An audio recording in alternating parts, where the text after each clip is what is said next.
بسم الله الرحمن الرحيم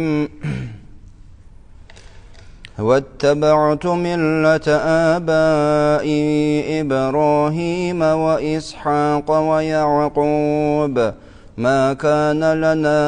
أن نشرك بالله من شيء ذلك من فضل الله علينا وعلى الناس ولكن أكثر الناس لا يشكرون يا صاحبي السجن أأرباب متفرقون خير أم الله الواحد القهار ما تعبدون من دونه إلا أسماء سميتموها أنتم وآباؤكم ما أنزل الله بها من سلطان إن الحكم إلا لله أمر ألا تعبدوا إلا إياه ذلك الدين القيم ولكن أكثر الناس لا يعلمون يا صاحبي السجن أما أحدكما فيسقي ربه خمرا وأما الآخر فيصلب فتأكل الطير من رأسه قضي الأمر الذي فيه تستفتيان وقال للذي ظن أنه ناج منهما اذكرني عند ربك فأنساه الشيطان ذكر ربه فلبث في السجن بضع سنين وقال الملك إني أرى 7 بقرات وسمان يأكلهن 7 عجاف و7 سنبلات خضر وأخر يابسات يا أيها الملأ افتوني في رؤياي إن كنتم للرؤيا تعبرون قالوا أضغاث أحلام وما نحن بتأويل الأحلام بعالمين وقال الذي نجا منهما وادكر بعد أمة أنا أنبئكم بتأويله فأرسلون يوسف أيها الصديق أفتنا في 7 بقرات وسمان يأكلهن 7 عجاف و7 سنبلات خضر وأخر يابسات لعلي أرجع إلى الناس لعلهم يعلمون قال تزرعون 7 سنين دأبا فما حصدتم فذروه في سنبله إلا قليلا مما تأكلون ثم يأتي من بعد ذلك 7 شداد يأكلن ما قدمتم لهن إلا قليلا مما تحصنون ثم يأتي من بعد ذلك عام وفيه يغاث الناس وفيه يعصرون وقال الملك ائتوني به فلما جاءه الرسول قال ارجع إلى ربك فاسأله ما بال النسوة اللاتي قطعن أيديهن إن ربي بكيدهن عليم قال ما خطبكن إذ راوتن يوسف عن نفسه قلنا حاش لله ما علمنا عليه من سوء قالت امرأة العزيز الآن حصحص الحق أنا راودته عن نفسه وإنه لمن الصادقين ذلك ليعلم أني لم أخنه بالغيب وأن الله لا يهدي كيد الخائنين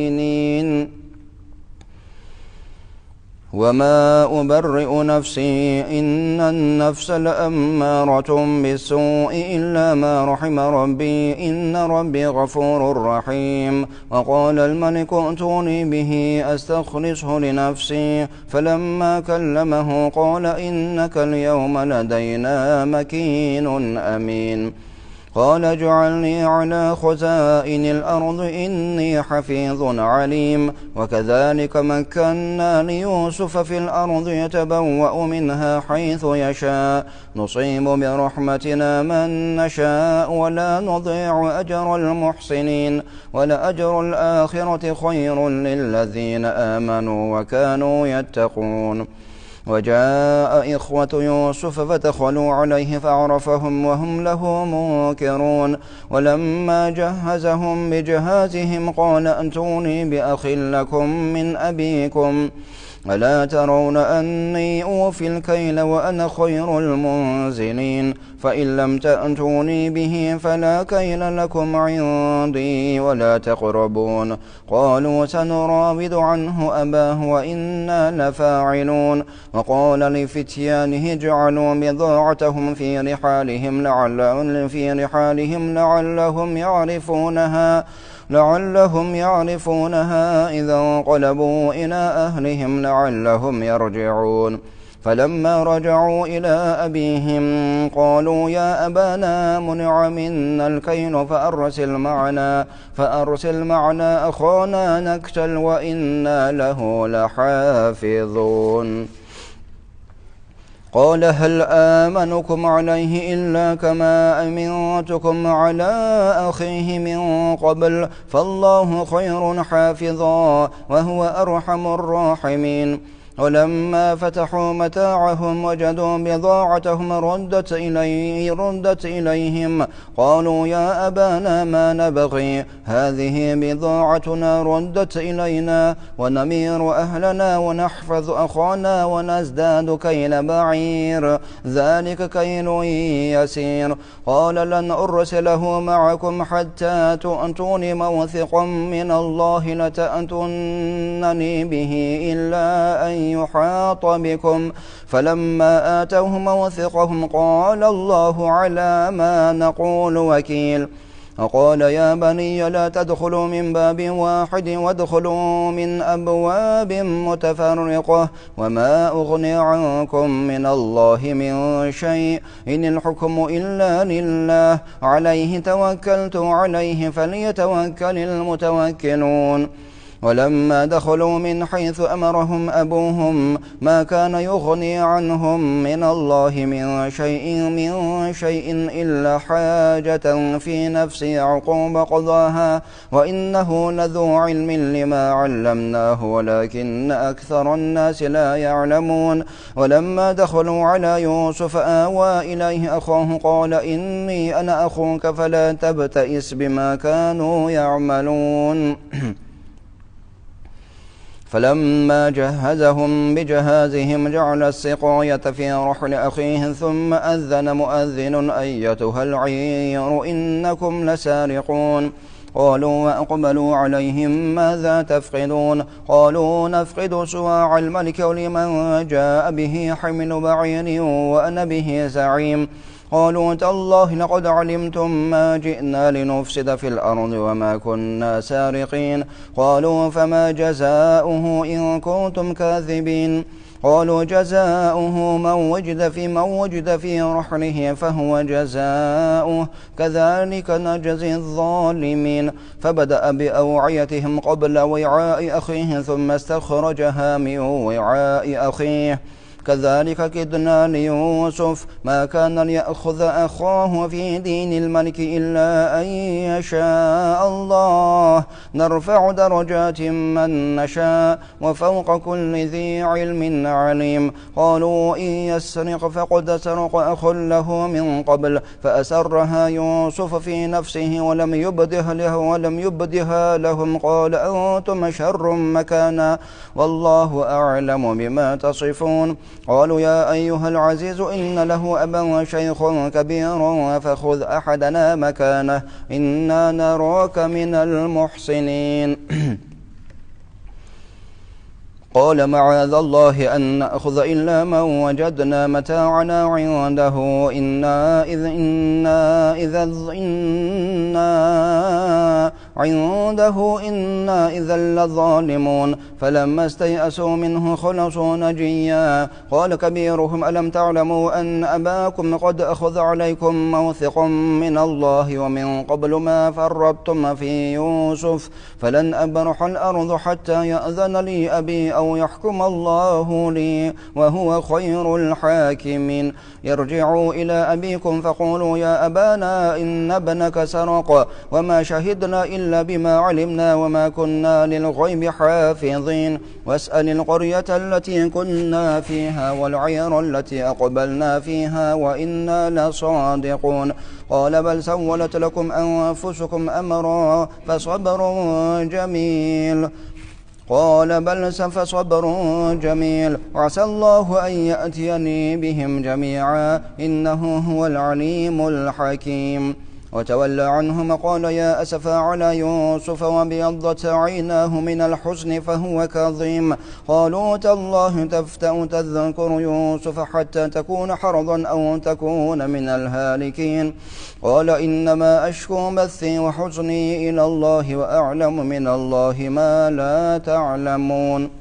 يا بني يذهبوا فتحسسوا من يوسف وأخيه ولا تيأسوا من روح الله إنه لا ييأس من روح الله إلا القوم الكافرون فلما دخلوا عليه قالوا يا أيها العزيز مسنا وأهلنا ضر وجئنا ببضاعة مزجاة فأوفي لنا الكيل وتصدق علينا إن الله يجزي المتصدقين قال هل علمتم ما فعلتم بيوسف وأخيه إذ أنتم جاهلون قالوا أئنك لأنت يوسف قال أنا يوسف وهذا أخي قد من الله علينا إنه من يتق ويصبر فإن الله لا يضيع أجر المحسنين قالوا تالله لقد آثرك الله علينا وإن كنا لخاطئين قال لا تثريب عليكم اليوم يغفر الله لكم وهو أرحم الراحمين اذهبوا بقميصي هذا فألقوه على وجه أبي يأت بصيرا وأتوني بأهلكم أجمعين ولما فصلت العير قال أبوهم إني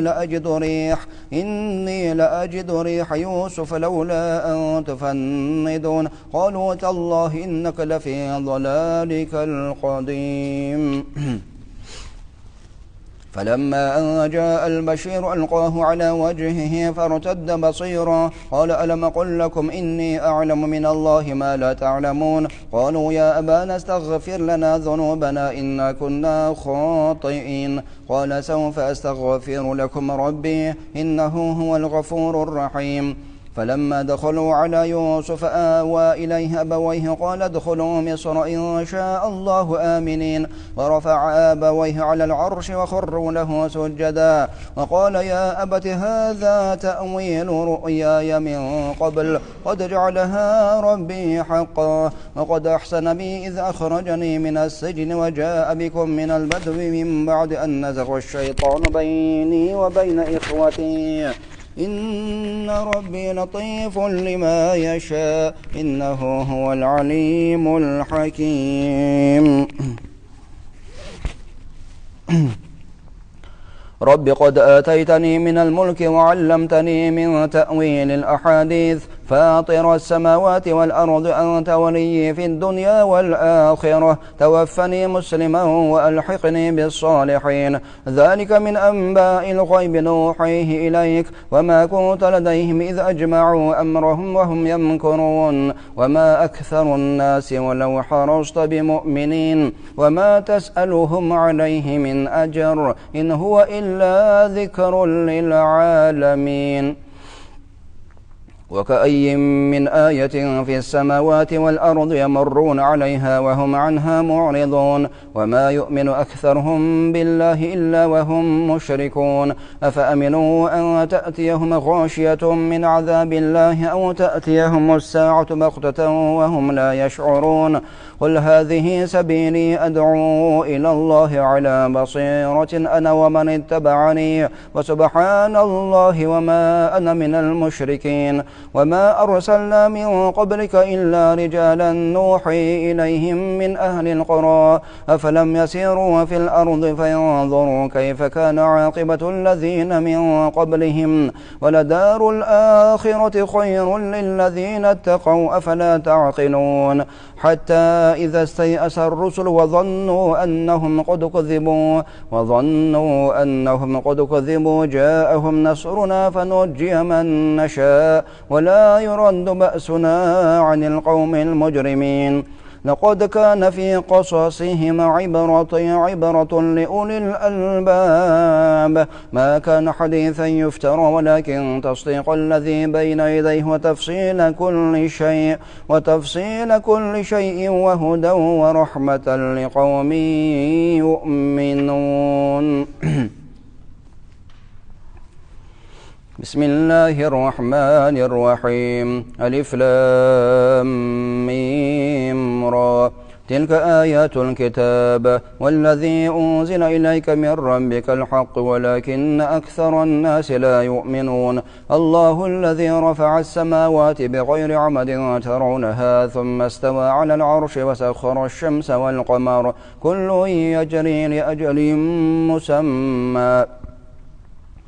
يدبر الأمر يفصل الآيات لعلكم بلقاء ربكم توقنون وهو الذي مد الأرض وجعل فيها رواسي وأنهارا ومن كل الثمرات جعل فيها زوجين اثنين يغشي الليل النهار إن في ذلك لآيات لقوم يتفكرون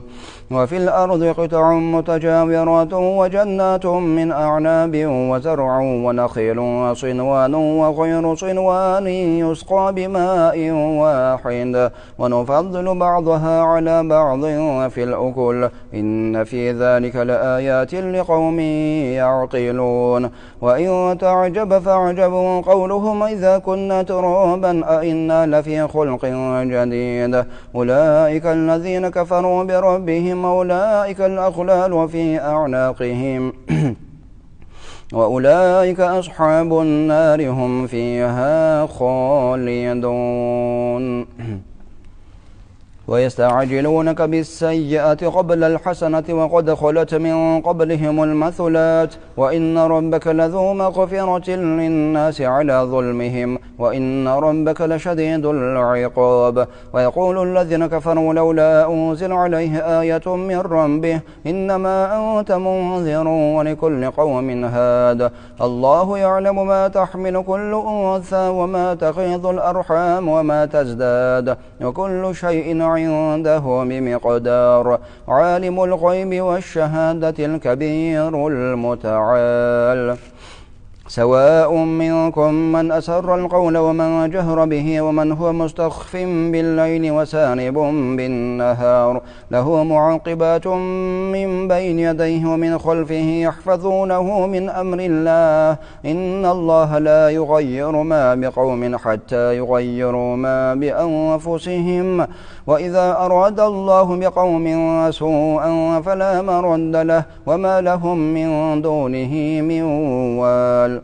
هو الذي يريكم البرق خوفا وطمعا وينشئ السحاب الثقال ويسبح الرعد بحمده والملائكة من خيفته ويرسل الصواعق فيصيب بها من يشاء وهم يجادلون في الله وهو شديد المحال له دعوة الحق والذين يدعون من دونه لا يستجيبون لهم بشيء إلا كباسط كفيه إلى الماء ليبلغ فاه وما هو ببالغه وما دعاء الكافرين إلا في ضلال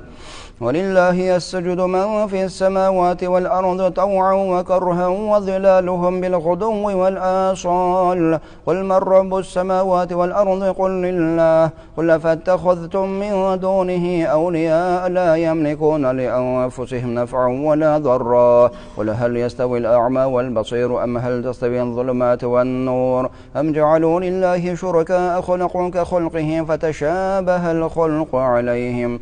قل الله خالق كل شيء وهو الواحد القهار أنزل من السماء ماء فسالت أودية بقدرها فاحتمل السيل زبدا رابيا ومما يوقدون عليه في النار ابتغاء حلية أو متاع زبد مثله كذلك يضرب الله الحق والباطل فأما الزبد فيذهب جفاء وأما ما ينفع الناس فيمكث في الأرض كذلك يضرب الله الأمثال للذين استجابوا لربهم الحسنى والذين لم يستجيبوا له لو أن لهم ما في الأرض جميعا ومثله معه لافتدوا به أولئك لهم سوء الحساب ومأواهم جهنم وبئس المهاد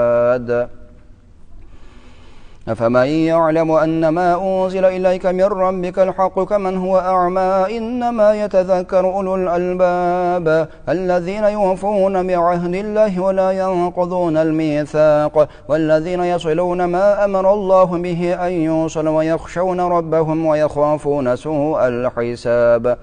والذين صبروا ابتغاء وجه ربهم وأقاموا الصلاة وأنفقوا مما رزقناهم سرا وعلانية ويدرؤون بالحسنة السيئة أولئك لهم عقبى الدار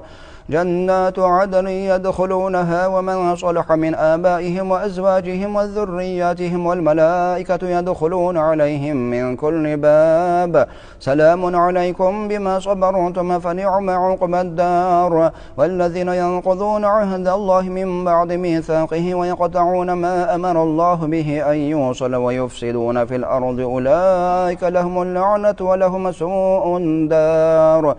الله يبسط الرزق لمن يشاء ويقدر وفرحوا بالحياة الدنيا وما الحياة الدنيا في الآخرة إلا متاع ويقول الذين كفروا لولا أنزل عليه آية من ربه قل إن الله يضل من يشاء ويهدي إليه من أناب الذين آمنوا وتطمئن قلوبهم بذكر الله ألا بذكر الله تطمئن القلوب الذين آمنوا وعملوا الصالحات طوبى لهم حسن مآب كذلك أرسلناك في أمة قد خلت من قبلها أمم لتتلو عليهم الذي أوحينا إليك وهم يكفرون بالرحمن قل هو ربي لا إله إلا هو عليه توكلت وإليه متاب ولو أن قرآنا سيرت به الجبال أو قطعت به الأرض أو كلم به الموتى بل لله الأمر جميعا أفلم ييأس الذين آمنوا أن لو يشاء الله لهدى الناس جميعا ولا يزال الذين كفروا تصيبهم بما صنعوا قارعة أو تحل قريبا من دارهم حتى يأتي وعد الله إن الله لا يخلف الميعاد ولقد استهزئ برسل من قبلك فأمليت للذين كفروا ثم أخذتهم فكيف كان عقاب أفمن هو قائم على كل نفس بما كسبت وجعلوا لله شركاء قل سموهم أم تنبئونه بما لا يعلم في الأرض أم بظاهر من القول بل زين للذين كفروا مكرهم صدوا عن السبيل ومن يضلل الله فما له من هاد لهم عذاب في الحياة الدنيا والعذاب الآخرة أشق وما لهم من الله من واق مثل الجنة التي وعد المتقون تجري من تحتها الأنهار أكلها دائم وظلها تلك عقبى الذين اتقوا وعقبى الكافرين النار والذين آتيناهم الكتاب يفرحون بما أنزل إليك ومن الأحزاب من ينكر بعضه قل إنما أمرت أن أعبد الله ولا أشرك به إليه أدعو وإليه مآب وكذلك أنزلناه حكما عربيا ولئن اتبعت أهواءهم بعدما جاءك من العلم ما لك من الله من ولي ولا واق ولقد أرسلنا رسلا من قبلك وجعلنا لهم أزواجا وذرية وما كان لرسول أن يأتي بآية إلا بإذن الله لكل أجل كتاب يمحو الله ما يشاء ويثبت وعنده أم الكتاب الحساب وإما نرينك بعض الذي نعدهم أو نتوفينك فإنما عليك البلاغ وعلينا الحساب أولم يروا أنا نأتي الأرض ننقصها من أطرافها والله يحكم لا معقب لحكمه وهو سريع الحساب وقد مكر الذين من قبلهم فلله المكر جميعا يعلم ما تكسب كل نفس وسيعلم الكفار لمن عقبى الدار ويقول الذين كفروا لست مرسلا قل كفى بالله شهيدا بيني وبينكم من عنده علم الكتاب بسم الله الرحمن الرحيم ألف لام را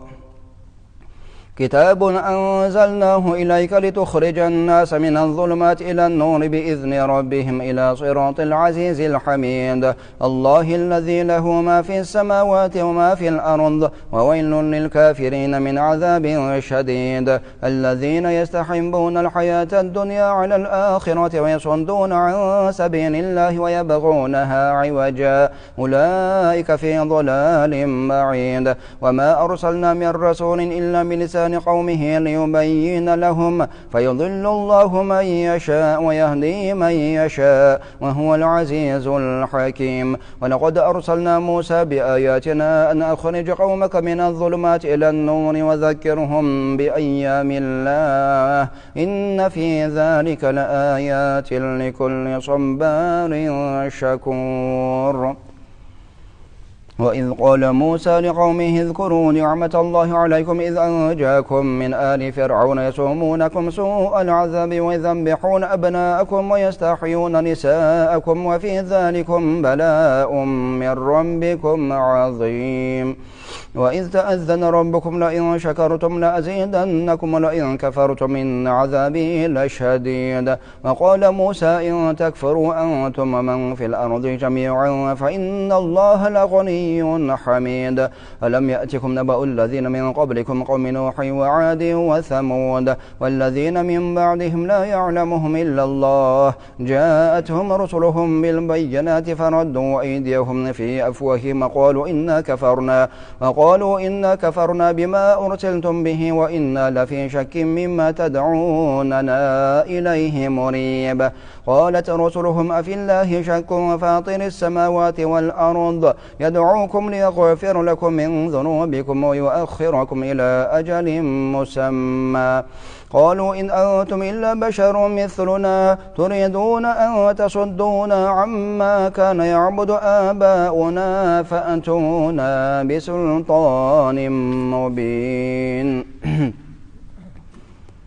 قالت لهم رسلهم إن نحن إلا بشر مثلكم ولكن الله يمن على من يشاء من عباده وما كان لنا أن نأتيكم بسلطان إلا بإذن الله وعلى الله فليتوكل المؤمنون وما لنا ألا نتوكل على الله وقد هدانا سبلنا ولنصبرن على ما آذيتمونا وعلى الله فليتوكل المتوكلون وقال الذين كفروا لرسلهم لنخرجنكم من أرضنا أو لتعودن في ملتنا فأوحى إليهم ربهم لنهلكن الظالمين ولنسكننكم الأرض من بعدهم ذلك لمن خاف مقامي وخاف وعيد واستفتحوا وخاب كل جبار عنيد من ورائه جهنم ويسقى من ماء صديد يتجرعه ولا يكاد يسيغه ويأتيه الموت من كل مكان وما هو بميت ومن ورائه عذاب غليظ مثل الذين كفروا بربهم أعمالهم كرماد اشتدت به الريح في يوم عاصف لا يقدرون مما كسبوا على شيء ذلك هو الضلال البعيد ألم تروا أن الله خلق السماوات والأرض بالحق إن يشأ يذهبكم ويأتي بخلق جديد وما ذلك على الله بعزيز وبرزوا لله جميعا فقال الضعفاء للذين استكبروا إنا كنا لكم تبعا فهل أنتم مغنون عنا من عذاب الله قامع من عذاب الله من شيء قالوا لو هدانا الله لهديناكم سواء علينا أجزعنا أم صبرنا ما لنا من محيص. وقال الشيطان لما قضي الأمر إن الله وعدكم وعد الحق ووعدتكم فأخلفتكم وما كان لي عليكم من سلطان إلا أن دعوتكم فاستجبتم لي فلا تلوموني ولوموا أنفسكم ما أنا بمصرخكم وما أنتم بمصرخي إني كفرت بما أشركتمون من قبل إن الظالمين لهم عذاب أليم. وأدخل الذين آمنوا وعملوا الصالحات جنات تجري من تحتها الأنهار خالدين فيها بإذن ربهم تحيتهم فيها سلام. ألم تر كيف ضرب الله مثلا كلمة طيبة كشجرة طيبة أصلها ثابت وفرعها في السماء تؤتي أكلها كل حين بإذن ربها ويضرب الله الأمثال للناس لعلهم يتذكرون. ومثل كلمة خبيثة كشجرة خبيثة اجتثت من فوق الأرض ما لها من قرار يثبت الله الذين آمنوا بالقول الثابت في الحياة الدنيا وفي الآخرة ويضل الله الظالمين ويفعل الله ما يشاء. ألم تر إلى الذين بدلوا نعمة الله كفرا وأحلوا قومهم دار البوار جهنم يصلونها وبئس القرار وجعلوا لله أندادا ليضلوا عن سبيله قل تمتعوا فإن مصيركم إلى النار. قل لعبادي الذين آمنوا يقيموا الصلاة وينفقوا مما رزقناهم سرا وعلانية من قبل أن يأتي يوم لا بيع فيه ولا خلال. الله الذي خلق السماوات والأرض وأنزل من السماء ماء فأخرج به من الثمرات رزقا لكم وسخر لكم الفلك لتجري في البحر بأمره وسخر لكم الأنهار وسخر لكم الشمس والقمر دائبين وسخر لكم الليل والنهار وآتاكم من كل ما سألتموه وإن تعدوا نعمة الله لا تحصوها إن الإنسان لظلوم كفار. وإذ قال إبراهيم رب اجعل هذا البلد آمنا واجنبني وبني أن نعبد الأصنام رب إنهن أضللن كثيرا من الناس فمن تبعني فإنه مني ومن عصاني فإنك غفور رحيم. ربنا إني أسكنت من ذريتي بواد غير ذي زرع عند بيتك المحرم ربنا ليقيموا الصلاة فاجعل أفئدة من الناس تهوي إليهم وارزقهم من الثمرات لعلهم يشكرون. ربنا إنك تعلم ما نخفي وما نعلن وما يخفى على الله من شيء في الأرض ولا في السماء. الحمد لله الذي وهب لي على الكبر إسماعيل وإسحاق إن ربي لسميع الدعاء. رب اجعلني مقيم الصلاة ومن ذريتي ربنا وتقبل دعاء. ربنا اغفر لي ولوالدي وللمؤمنين يوم يقوم الحساب. ولا تحسبن الله غافلا عما يعمل الظالمون إنما يؤخرهم ليوم تشخص فيه الأبصار مهطعين مقنعي رؤوسهم لا يرتد إليهم طرفهم وأفئدتهم هواء. وأنذر الناس يوم يأتيهم العذاب فيقول الذين ظلموا ربنا أخرنا إلى أجل قريب نجب دعوتك ونتبع الرسل ولم تكونوا أقسمتم من قبل ما لكم من زوال وسكنتم في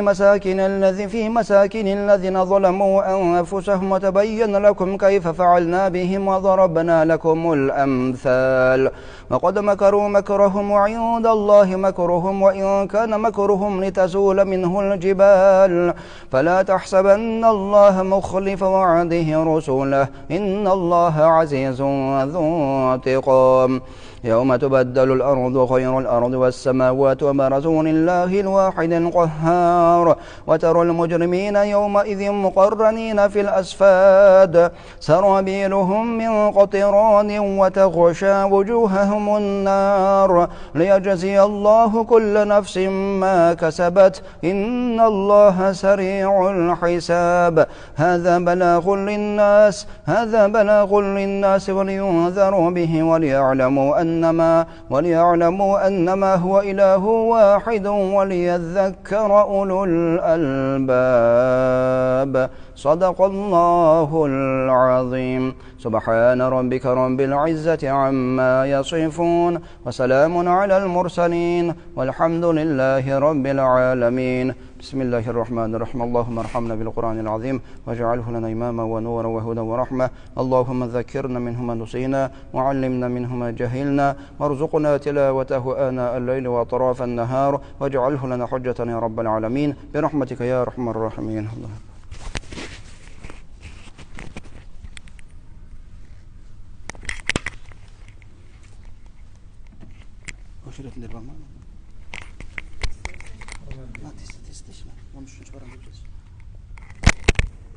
السلام